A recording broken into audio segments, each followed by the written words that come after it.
Nephi's father taught him what? In First Nephi chapter 1 verse 1, Nephi shares that he was taught somewhat in the learning of his father, which he further describes in verse 2 as the learning of the Jews and the language of the Egyptians. But what exactly does the learning of the Jews and the language of the Egyptian mean? In the phrase was taught somewhat in the learning of my father, the word somewhat suggests humility. Nephi isn't claiming full mastery, but indicating he received a broad and meaningful education.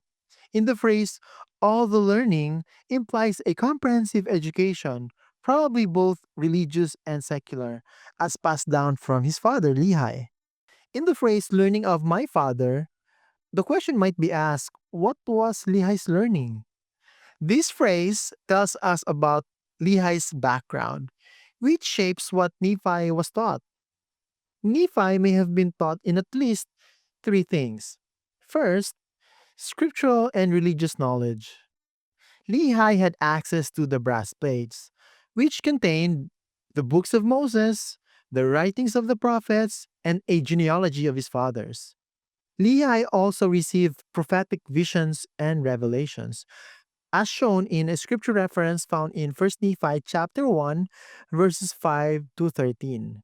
Nephi likely learned how to seek and interpret revelation as well. Second, Nephi could have learned about cultural and linguistic knowledge. This suggests Lehi and therefore Nephi was trained in the learning of the Jews, meaning the Hebrew religion, their customs, their laws, and their scriptures, and also the language of the Egyptians, possibly referring to writing in Reformed Egyptian, a script used for record keeping. Third could be social and political awareness. Lehi was a resident of Jerusalem around 600 BC, during a time of political upheaval between the Babylonian threat and the corruption in Judah. His learning likely included knowledge of history, law, and current events, especially since he was wealthy and possibly a landowner or a merchant. And so those three things could have been what the prophet Lehi taught his son Nephi about the learning of the Jews and the language of the Egyptians. So stop watching this and go read your scriptures.